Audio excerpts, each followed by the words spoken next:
कभी कभी एग्जाम में आपको इस तरीके के नए नए भाषा के सवाल देखने को मिल जाते हैं और बच्चे समझ में नहीं आता है कि करना क्या है ऐसे सवालों में। ध्यान से देखो, कह रहा है मृदुल के प्रतिदिन में काम के घंटे में 25% की वृद्धि हुई और उसकी प्रति घंटा मजदूरी में 20% की वृद्धि हुई। उसकी दैनिक आय में कितने प्रतिशत की वृद्धि होगी। अब देखो, आपको ये समझना है कि दैनिक आय उसको कैसे मिलेगी। दैनिक आय उसको मिलेगी उसकी मजदूरी का दर क्या है, मतलब प्रति घंटे उसको कितना पैसा मिल रहा है, और टोटल कितने घंटे के लिए काम कर रहा है, मतलब दो तरीके, प्रति घंटा मजदूरी और कितने समय के लिए काम कर रहा है, यही उसकी क्या हो जाएगी, दैनिक आय हो जाएगी। और मैं आपको बता दूं, कभी भी इस तरीके से दिया जाए कि जैसे एक दो संख्याएं हैं, मतलब दो संख्याओं का गुणनफल तीसरी संख्या के बराबर है।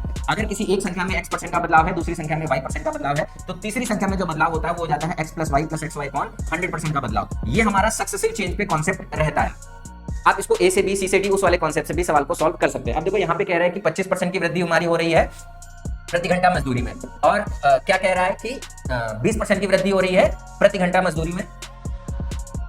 काम के घंटे में 25% की वृद्धि हो रही है और दर में 20% की वृद्धि हो रही है। इसके हिसाब से अगर आप सवाल को सॉल्व करोगे तो बस आपको यही फॉर्मूला लगा देना है, 25 20 45, और 25 गुणे 20 करोगे तो कितना आ जाएगा, 500 बटे 100 करोगे तो 5, 45 और 5 कितना हो जाएगा, 50। ऐसे सवालों को आप मन में भी सॉल्व कर सकते हो, इसके लिए आपको पेन चलाने की भी जरूरत नहीं पड़ेगी। इस सवाल को आप ऐसे भी कर सकते हो, सक्सेसिव चेंज 25% का मतलब होता है 1/4, 4 से कितना हो रहा है 5, 20% का मतलब होता है 1/5, 5 से कितना हो रहा है 6। अगर आप यहाँ भी इस तरीके से भी सॉल्व करोगे तो भी आपका आंसर आएगा। 2 से कटेगा तो 2 से 3, 2 से 3 का मतलब कितना बढ़ा, 1 कितने पे 2 पे, तो 1/2 का मतलब कितना हो जाएगा 50%। तो ये भी सक्सेसिव चेंज है, ये भी सक्सेसिव चेंज है। इसको फॉर्मूले से करते हैं, इसको रेशियो से करते हैं। कॉन्सेप्ट कैसा लगा कमेंट करके जरूर बताइएगा।